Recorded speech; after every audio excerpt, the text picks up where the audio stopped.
morning sa inyo lahat. Nandito tayo sa Sunog Apog Pumping Station. Kaya tayo nandito para makita kung talagang naayos na. Dahil mula nung in-inaugurate ito, binuksan ito noong 2020, ay ni minsan hindi gumana ito. It has never worked at all for 6 years. So, tininabaho natin ito mula nung November. Sinimula nung November. Ngayon, pwede na pinalitan yung mga electrical equipment, lininis lahat ng mga tubo, nag-desiltation sila doon sa ilog, pati rito sa loob, para naman mabawasan yung basura. Dahil ang nangyari, madalas na mangyari, pag nabara ng basura yung bomba, siyempre, may ipit yun, nasusunog yung mga electrical equipment. Kaya pinaltan lahat at inayos ng mabuti para naman after 6 years, 2020 ito, inaugurate.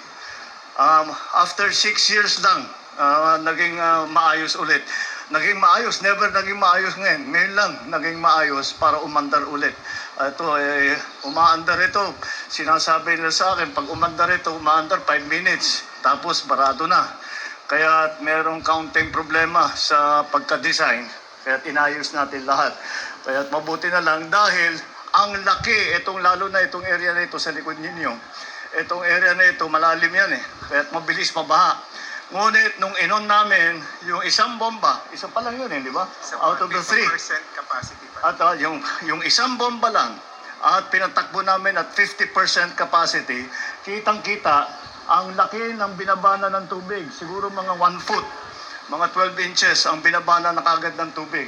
Wala pa yun, 1 pump at 50%. Kaya kahit malaki ang tubig, malaking maibabawas sa ating mga kababayan na kanilang dating nababahan na lugar. Kaya nandito si Mayor Isko. Ito si Mayor Isko dahil matagal na niyang dinireklamo ito at sinama natin para makita naman niya na naayos na.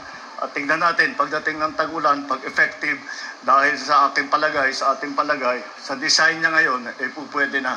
Kaya mabuti, naayos natin, nagkakaproblema, rineklamo po ng tao, tinignan po natin, pinag-aralan natin, ngayon naayos na po natin. Kaya yan ang naging progress dito sa Sunog Apog. Maraming salamat.